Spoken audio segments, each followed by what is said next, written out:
All right, let's get flying on here. Welcome back for Game 5 here. Going to be the main decider here. One of these teams are going home. One of these teams will be going on to our quarterfinals here at Worlds 2021 here. EDG, RNG. It's been a fun back and forth here. The Annie actually getting respected here by EDG after RNG kind of run them over in Game 4 with it. Kind of a pretty scary situation, and Cryan actually getting some pretty good utility and engages with the Tibbers. Now we need to see where else they actually want to go through. And Scout with the Rise, so he kind of got punished on that previously. We're going to sit here, hope, and wait that he actually has a much better time on the Rise this time around. It just kind of is a question of, is Wei and Cryan going to bully him, or is he going to actually get a chance to go better than 2-6-1 in the last game? So, not...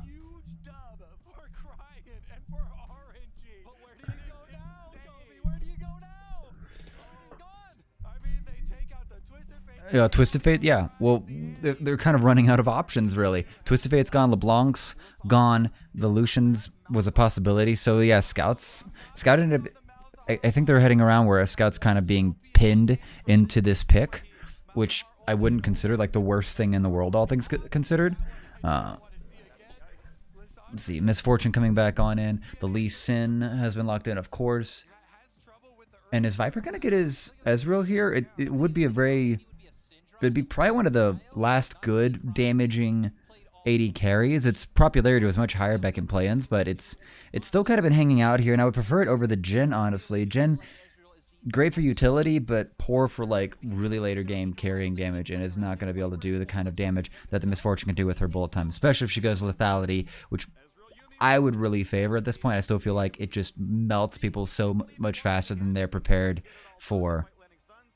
And now alright, Mako gonna get the Yuumi, so they're not backing down from the Yuumi. Did not work out last in Game 4 here. They're pretty much like sticking to this here. It's Viper's just lost his Misfortune, and that's gone over to Gala instead here, and Ming's going to get his his Nautilus. So Legacy selection. JJ's Olaf has been banned out. So we're still hanging out. Yeah, I got banned last time. Poppy might be the other ban that RNG threw out you just to keep JJ limited, and I think they'll be happy to have him on the Xin Zhao. Can be taken away from Zhao Hu. That was a pretty good problem last time, 4-0-7 in the last game.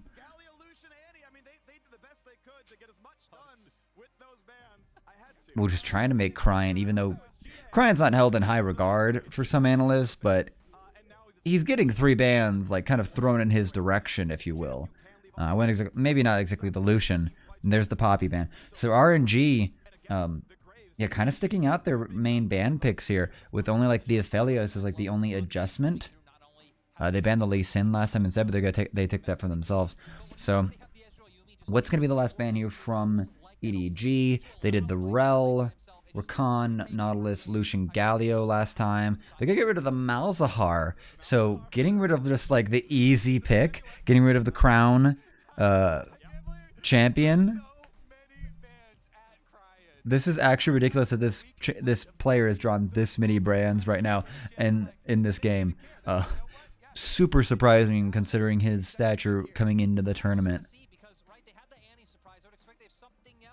Oh, Orianna would be a pretty safe and standard. Yep, safe and standard mid lane pick here with the Orianna, so pretty acceptable, pretty okay.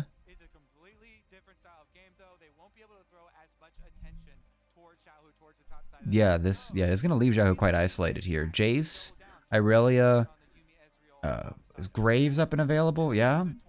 So there's a lot of top lane picks. There are a lot of the bans going elsewhere. Flandre's Graves is still up and available. Yeah, that's what I'm expecting. They're gonna lock in Flandre's. Graves has been a very super sustaining pick. Got a little, didn't really get off the ground in the last game, but I think it's just been a very cornerstone pick here for EDG, for Flandre. Lets him have a range matchup, lets him have easy wave clear, and can kind of like bruiser brawl his way through these fights. And yep, here we go. So Flandre's Graves still going to be here. It's going to be like 5 games in a row, it feels like.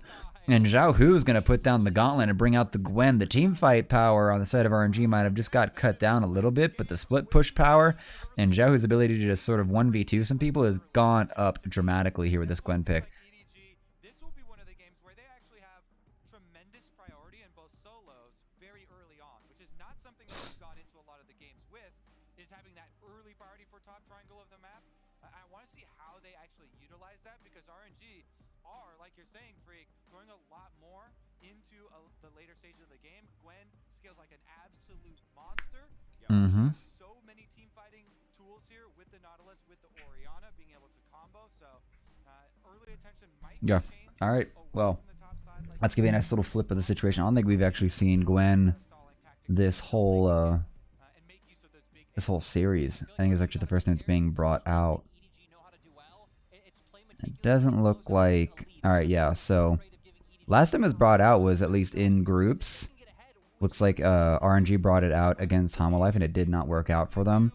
Otherwise, Flandre's only had like Nara Graves and Jace for this, for like at least his last 8 games. It looks like. Let's see here. What else goes further? All right. Well, that's that setup, and all right. Kind of actually just running around in my head right now about who's got the later game advantage, because the Gwen in the later game will have a fantastic split push. The Yuumi, as this gets later, will get quite powerful, and the heals will definitely be able to come through. Ezreal at 3 items does become a very powerful poke monster. And the Frozen Heart would not be a bad move on him to at least keep Xiaohu's auto attack slowed up. And also keep Gala from being able to at least blow him up with the bullet time as easily. But yeah, that's about as much as I can really think of or come up with right now. I feel like especially looking at the support matchup, right? Ming and Mako, two of the longest standing players in the LPL, always considered top supports as well. I'd say probably the highest profile rivalry we do have, especially in the support role. Then going to the opposite side of the map, we have Xiaohu, the long-standing member for RNG. Scout, who finals MVP in the LPL, doesn't seem like he's been able to have that impact and really take over a game by himself. That's what we're looking at this time, especially when they have the Ryze plus Jarvan combo. Yeah, I was going to say, maybe save for that previous Ryze game. Early invade there from Ming, though. They have not swapped over to any sweepers, so probably just will be information gathering. Yeah, we're nothing but ward options out. Trying to at least figure out where people are starting, where the junglers are starting. Pretty sure RNG can infer at this point, or at least ability infer in the next like 30 seconds to a minute. Yeah, that the Jarvan's starting topside. It's actually pretty interesting to have both the junglers starting top down to bottom. Both of them looking to play around the Ezreal, Yuumi, early Flandre, early health lead here. Flandre's getting a few early autos off onto Xiaohu. 50 health chunk early. Really nice. It was going to be actually pretty good for him. With the Ghost, signaling he's going to be playing more for team fights. Out of experience range. This is why the early wards, deep wards onto buffs are so critical. You see the pull there? Gwen already is going to have no business. Oop, hook up. The early health lead. Viper healed coming out from Mako. He's going to have to actually proc that one up here, but the options are going to be up and available. And there goes. It's actually pretty much pretty advantageous trade for Viper and Mako. The heals coming through from Mako. If he keeps his auto attack when he keeps disconnecting, he should actually be able to keep himself quite happy. And yeah, Ming and Gala are not doing well here. First blood about to be secured, but Mako does not go for it. No flash on the cat. And this actually just got super scary. JJ with a little cheesy path through. He's just going to actually go through mid lane, help kind of push that wave out for Scout. Oh, Hook's going to head up, but that's going to be a little bit scary. And they're going to identify it, but this could be a first blood going over to Mako. Ezreal has gone down here. Now Mako just needs to kind of float his way around here. I don't think there's much counterplay. He's going to go down here. Who are they going to give the kill over to? It's going to be secured by a way. And that's one on Misfortune, one on the Lee Sin. And that's a pretty good starter for RNG here for Game 5.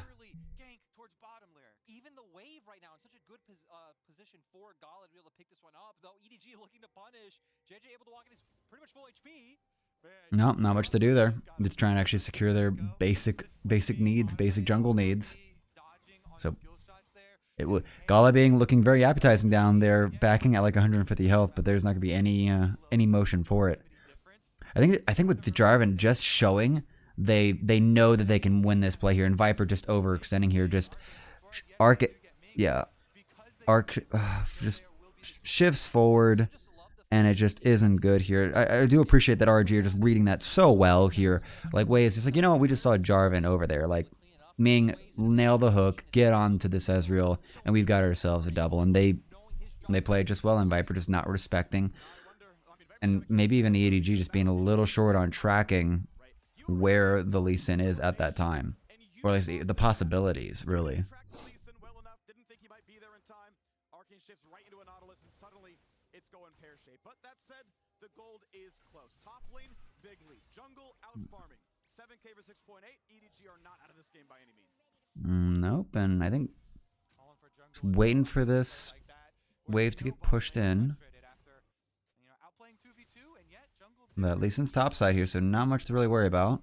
Due to the frustrations of a lot of players. Let's see about the ramifications of this, though. Okay, so with the extra kills going over to the side of Gala here, remember that when Mako jumped off, he's the one who actually got the kill there for the side of EG. That money did not go into Viper's pockets, and so he's stuck on just the Doran's Blade and Tier. Not a lot of extra damage coming through here will lessen a lot of this poke. I mean, even looking at jungle, right? Way already having his Iron Spike whip as compared to a pickaxe on the opposite side. So when you look at RNG's draft, you already knew they'd be looking for these bottom side focused, either ganks or even 3v3s. That is where Nautilus will completely outperform Yuumi in the early game. But now even having the stronger jungler as well, for RNG, I feel like you just keep doing this. Just keep full clearing towards the bottom half of the map, pushing out through there. If you can find the ganks, cool. If not, turn that to a dragon, turn that to trying to help alleviate pressure from crying in the mid lane. And that just gives you so many options on the map. I like the quick swap All right. over to top side there as well for a brief second to remind us of how Flandre was able to get. I think we're about to be in a similar trouble here, way bot side again, but Viper respecting it a little bit more.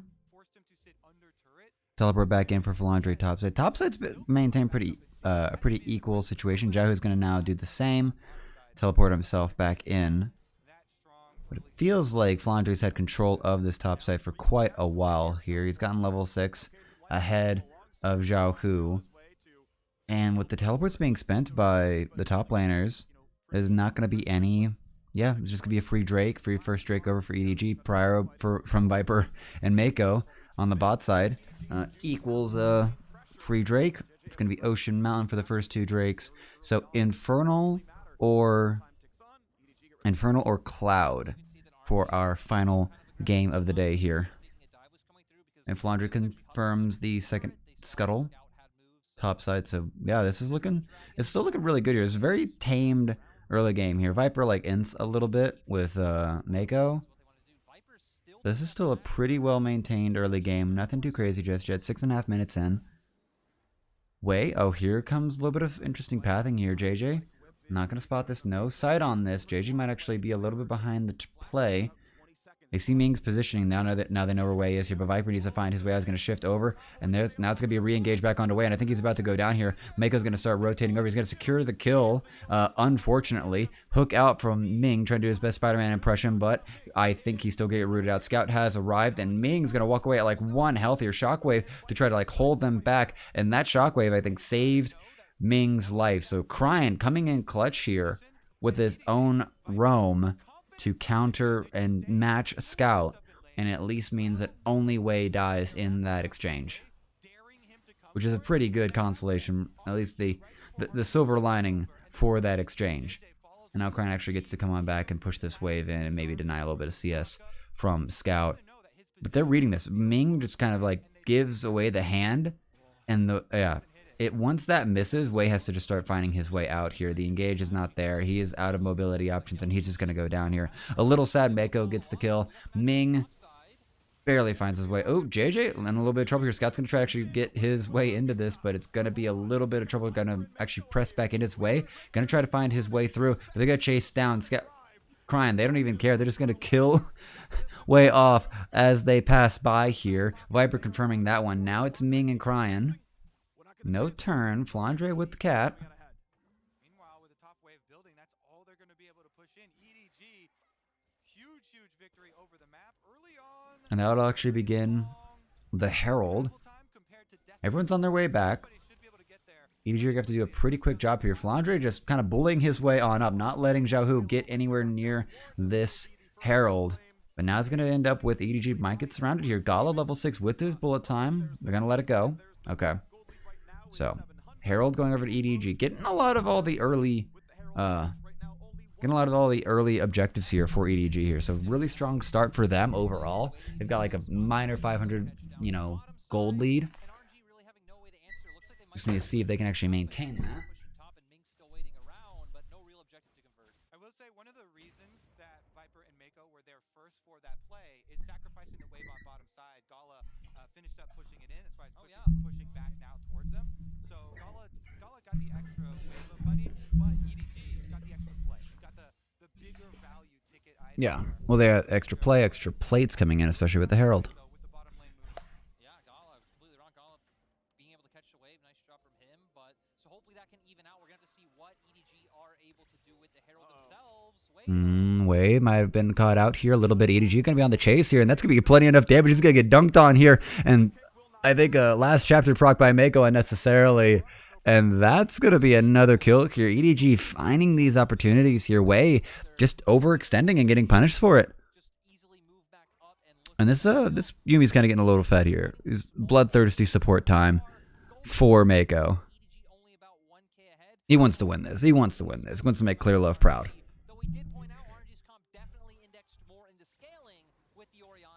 Whoop. EDG taking advantage of these early moves. Since the first play, A little loud there for me. much more well coordinated on the side of EDG. Using I raised my volume a little bit too high. pop. Okay, set up the counter here, finish up your Krugs, come through with the flash for the EQ, win that play. Then early rotate bottom. We'll sack a wave, make the play up on top side for the Rift Trail. Then punishment on Way. He's trying to solo invade for vision. That, as Keijo would say, is illegal. You cannot go without Yep. support. You Not allowed, not okay. mid-prio. Gets We don't go for intelligence plays without a buddy. And Ming has actually just been holding tight bot side here. He's actually not had any rotations. He's having to stay bot side here because of Viper and Mako are staying here as well. Now it's actually just Viper here. He might be in a little bit of trouble. He needs to clear this out as soon as he can. I think he's trying to secure the turret plate for Gala. There's the Arcane Shift out of Viper. Mako has arrived. And now JJ and Sky, they're going to be looking for a play topside here. I think they've sniffed out where Way is. That ward's going to help keep the track.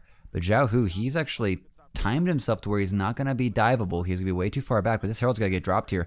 And this gold getting funneled in onto Flandre should do well for at least stemming the tide, the flow, and keeping Zhao Hu kind of pinned. Like, the best thing about this Graves pick is how much it's actually neutralized like RNG's like historically greatest win condition in Zhao Hu and in his split pushing. Because Zhao Hu just hasn't really appeared like that great of that big of an influence. Like, his Kennen last game was pretty good. Like, it was unkilled. But it was like 4-0-7. You know, it was 11 out of the 19 kills done in the whole game. He kind of showed it for a few things and didn't really get much else done. Game 3, lost it, was on Lily Sin. It's just like every single game, it just doesn't feel like Zhao Hu's showing up like we would have seen him do in, the LPL. It's game 1, 3-2, 3-2-6 on the Irelia, and that went pretty okay. They did, like, win that. So, like, it kind of feels like Zhao Hu is really muted in this, has actually been muted in the series, and is definitely being muted in this final game here.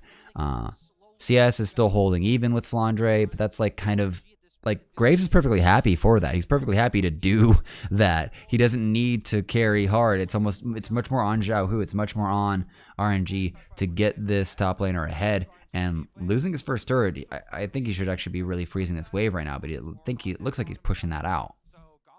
Because you've got to try to start... RNG have to start finding advantages somewhere, and they're just not... In a certain way, they're not creating them. Like, there's nothing up for another 4 minutes, maybe like the next Herald, and that's a bunch of time that... Whoa, Gala, I think you might be caught out here. Flag Drag's not going to work here, but they're going to be able to lock him in, and that's going to be a pretty easy exchange. They're going to hand it over to Viper. What a bunch of nice guys here. Viper just sniping that kill away. Get with his True Shot Barrage, getting 2 kills, getting this Ezreal ahead, getting him out of his, like, tier, Manamune sort of power trough, bodes very well. Because the sooner this guy gets to like 3 items, the sooner like his Qs are just going to start chunking Ming and Wei and Gala like in half. Like there's no one really on the side of RNG to really absorb those Mystic shots. Little roundabout there. All right, now Xiaohu, I don't think he's gonna freeze this wave either. I feel like they keep trying to push this, but it's like 14 minutes are here. Turret plates have fallen. That gold is off the map. It's not an option anymore. Yeah, Gala just getting caught out here. Just not really expecting them to go this aggressive into his jungle. Sniper gets himself a kill. Where he goes, so goes EDG. That was a nice play. Good pickup, and you can see the gold difference. 2,000. Dragon's Tide, Edward Gaming. Their first ever World Championship semifinal on the line, and they are winning in the climactic Game 5. Yeah. Rhino EDG are holding it out and holding it together pretty well here. No choke predictions out from them. Teleport coming in here. I think Ming and Gala are going to be in a little bit of trouble. The teleports coming in from RNG are arriving, but they're going to be a little bit late here. Bot side's going to be dead here. The bullet time gets like 2 ticks, and then it's gone here. Xiaohu is exhausted and just kind of running his way around here, but this fight is really all over the place. But Viper's just free. Like, Scout's just kiting this one out, and they are not catching him. Mako just holding on to him. The Realm Warp's going to come out here, and they want to get everyone here crying. You're going to be caught in between an almost dead Rise and the rest of his team. He's going to get rooted down here. Fadeaway shot from Scout, and that's going to be a delayed ace for EDG here. RNG in the dumpster, in the dirt here. EDG has taken over this match here. 15 minutes in, this second turret's about to go down. RNG without an answer, and those teleports in from Cryin, from Xiaohu, just took a little bit too long, and Ming and Gala were dead. Like, Ming and Gala are like a little bit too far ahead here. They don't even like actually scan out to see about any wards behind them. But this timing is just great here. And the teleport's like 1 second a little bit too late here. The knock up on to Scout as he arrives is pretty great. Shockwave whiffs from Cryin, and he just doesn't really get much else done here. He's already out of the fight at this point, and this fight's over. Xiaohu not able to get much else done here. The only person that really, like, no one dies on the side of EDG. It is a clean delayed ace for them, and that is such a huge swing in gold and in sort of tempo on, like, was it positioning? Like, full on positioning right now, like 4K gold lead, 16 minutes in. Gala's probably gonna at least get this one trade off, but one more Herald over for EDG is pretty okay here. And Viper now, so he's starting to get pretty confident about this. JJ has arrived as well. It's gonna be a 3v3, and Way's already at half health. This is pretty much in EDG Viper's favor. Way's dead. There's not much to be done here.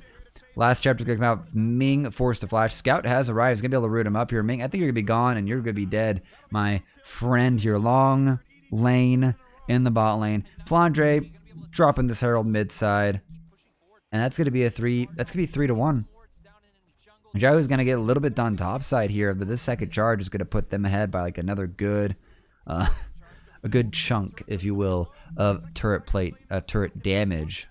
And as my friend in solo queue told me, you don't win the game by killing champions. You win the game by hitting turrets, which is factually true. Though he feels comfortable in the 1v1, he's down to level in it. It's incredibly difficult in this situation for RNG to remain focused, but they have to do that.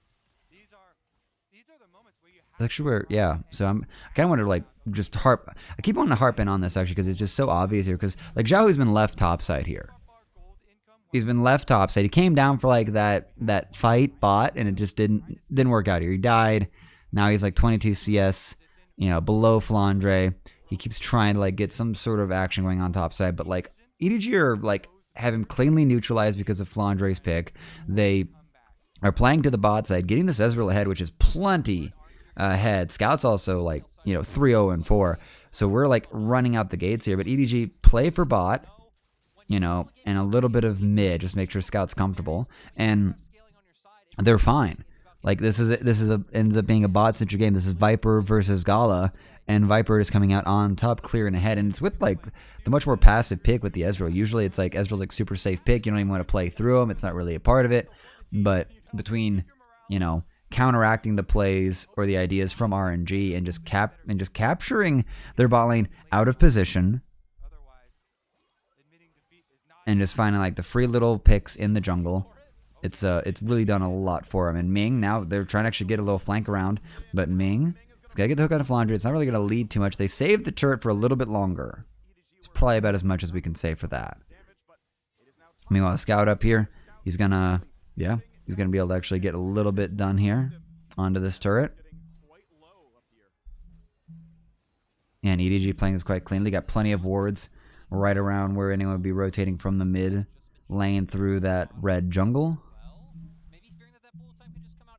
And Baron's about to be up. They've got really good damage on the side of EDG, actually, like 3 carries basically, and plenty of heals from Mako. So they should have a pretty good and easy time taking the Baron when they want to get to that part of the game of just baiting RNG in. Yeah, because they got like 2 minutes to kill. They got 2 minutes to kill before that dragon becomes like a major issue. So they could really bait for the Baron and see if they can trap RNG, maybe get like an early pick before we even get to the Drake fight. JJ's gonna get chunked out there by Crying. Wade's gonna try to go in onto him. Ward hops over but cannot find the angle for the kick. It's gonna be a teleport in from Xiaohu, and I think that's an overcommitment here. We got still 2 minutes till the Drake's up. We're not in a, like, EDG aren't actually in a rush for anything. RNG are in a rush to find their way back into this game because they are at a 6,000 gold deficit, and it's not looking too good for them right now. Whole item ahead for Viper right now. Same for Scout. It's kind of gross. And a whole item ahead also for Flandre. So like the 3 main damage dealers have an extra item in their pocket. Moonstone Renewer completed on Mako. He's also got his anti-heal, his Oblivion Orb as well for a little bit of flat pen. So a little bit of a weird discrepancy there, I guess, in the build, I would say. Viper playing his best impression of a worm as some bait. And now that teleport cooldown is coming off, they send Scout up to split push. Get that side wave pushing. Lying in wait this entire time, he finally gets scouted out. It's something that EDG have been doing really well so far, right? Is controlling the side waves, even Flandre the whole time. Really good blue trinket there from Viper to spot out where Way was. Kind of just read it. Minute left till this Infernal Drake comes up. This will put EDG on Soul Point. This will prime them for Soul. And RNG, I don't know if this is where they want to fight for it. Like they can get this blue buff, and that's going to be the smite used. He'll have it back up by the time the Drake is up and available. And now EDG going to back, reset, get their wards, get their control wards up and ready. Flandre going to, I'd sell that pot and get some wards, honestly. And look at that. They're even trying to cut off any comeback potential. You see the blue pings from EDG down onto Baron? Just put 1 ward on that. Just make sure that they don't sneak Baron. So Flandre playing for those that extra 300 health, I guess, over the course of the fight with the refillable potions. RNG's comp is completely based on burst. You look at the items. Okay, we have 2 stopwatches already built. We have Azanias. We even have the Guardian Angel done for JJ. I mean, you survived that first. RNG sitting on a few wards here, trying to clear it all out, trying to actually keep themselves safe from any flanks because the teleports are up for Flandre and Scout. Wouldn't exactly call them the best teleport, flank champions. Scout's gonna actually find out Ming here. It's gonna be a little bit rougher. Way gets chunked out by the True Shot Barrage here, and these Qs from Viper are gonna start hurting here. I think he's got his 2 items, got his completed Muramon, and now they just get to chase. They get to chase and push through here. Midway is gonna get destroyed by EDG, and that's gonna give them prio. And this should give them like a pretty free time. They've got the in route. They've got the in route. They can actually also get this turret. So RNG getting routed, getting bullied out. Xiaohu positioning himself for a flank here. Scout and JJ aware and available for it. Probably want Xiaohu to go in on him at this point. Alright, EDG gonna let Flandre take this Drake, and now RNG gonna try to take over, I guess, around the Baron. They've got a lot of good wards around here. Alright. Jungle fight here for red buff.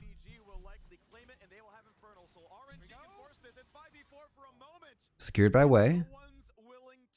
Alright, so RNG holds it together. They keep their own gold. They keep their own jungle.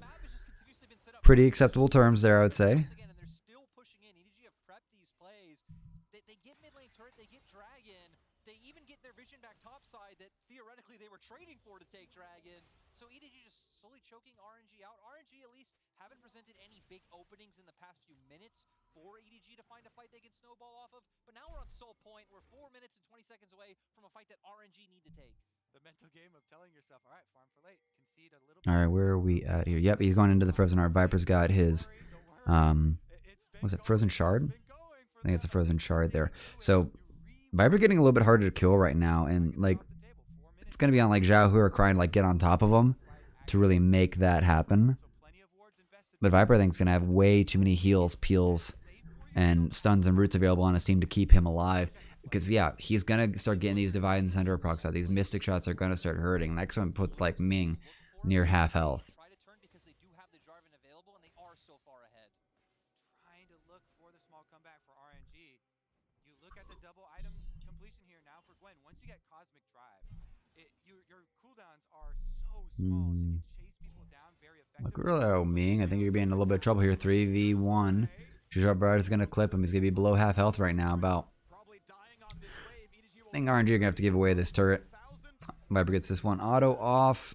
He's trying to bait it out. He's gonna have to eat the ball shot, and it's gonna actually go over the wall. That's gonna actually take it over. JJ is gonna be in a little bit of trouble. Scout's gonna be isolated, but the Everforce gonna actually buy him a little bit of time. He's gonna kick back into his team here, and I think Scout's about to go down here, boys. Shutdown for Xiaohu. Ming about to be killed off by Viper. Viper playing on the edge of danger right now. Flandre is back, and there's not much else really going on here for EDG. All three of them are just right here in this jungle, peeking for it. Good little arcane shift and into Mystic Shot there from Viper, putting Gala like really low. But that's a good bit of play there from RNG. They are trying to defend this turret here. This teleport flank in kind of ends up where, like, you know, Viper has to take Mako and JJ like south side, and there's not much really available for Scout to do. He gets isolated, he gets blown up, and JJ is about to actually find another isolated opportunity. True Shot Barrage to finish it off. That is a dead way, and that is a dead jungler. Scout apparently is actually within Scout's death timer. He'll be able to join this Baron take. And I don't think there's much to be done here. Gala's going to have to just ult over the side here, waiting for the vision. And that will do it. And it'll take it down just slow enough for JJ to see the 750 health, smite, secure it. And now, 10,000 gold lead here for EDG. Baron power play on deck here, brought to you by Red Bull. And EDG just continuing their march towards the quarterfinals here. They've cleaned it up. They now have Baron. They have side lane pressure coming out from both Flandre and Scout. Scout even has the Realm Warp up. Does look like they might just continue to play out through 2 lanes, though, to not present a scenario where RNG can try to engage with a numbers advantage, knowing that they have the siege with Viper to just lock down these inhibitor turrets. And I have to say, I love your point about Viper playing aggressively, because I don't often like to see Ezreal Yuumi, but when I do, And Collector on Dagala. Unfortunate. Yep, and Ezreal for those. I'm just tracking this here, but the Frozen Heart has been completed by Viper. He's now got a Frozen Heart. Now he is super tanky, plenty of mana, and that mana will convert into more damage from his Muramana, and thus his Divine Surrender. These Mystic Shots are gonna hurt a lot. EDG with the poke pattern, EDG with Baron. Not too much. Like, they've got decent wave clear from Cryan and Gala. But Way's got to find, like, the mother of all, like, insects here if he wants to deliver. You know, frankly, Scout or Flandre might be his 2 best options, because Viper's going to be able to just arcane shift away. Scout's going to bring up the mid lane. A little bit of poke out here from Mako. If RNG can get in here, there's a lot of gold to be wrapped up here. If RNG can find themselves a fight, if they get the perfect clean ace off in here, there is a good 1,300 gold up and available, not to mention the 300 gold each, and the assist gold. So there is a big swing that can occur here, but it looks like we're actually just going to go point blank in onto Xiaohu and just not let him get much else done. But that's going to be a dead JJ. No, it's going to be a dead Way, actually. JJ's going to survive here with Guardian Angel available for him. Ming goes down as well, and now Flandre, Viper, Mako, and Scout just going to chase RNG into their base here, and this might actually be it here. Game 5, not with a lot of back and forth, not with what we were really looking for here. Flandre's going to be able to stand his ground and kill Xiaohu inside his mist. And Mako just running around, keeping his teammates alive. These turret shots kind of putting the hurt on him. But RNG will go down with much more of a whimper. And then instead of a great shout and a great fight, EDG playing super clean here, not allowing Xiaohu to get into this game and just really kind of putting on a clinic here in game 5. Like, it didn't really feel like there was a lot of chance. That bot fight, I think, ended up being the big thing that swayed it and put it really into EDG's favor. And that's just like seconds and just, you know, mere seconds from the teleports from Cryan and Xiaohu. But yeah, EDG looking super strong here. They're going to go on to face the winner, I believe, of Gen.G and Cloud9. Yep, they're going to face on the winner for Gen.G or Cloud9. That remains to be seen here. Let's see what we've got here.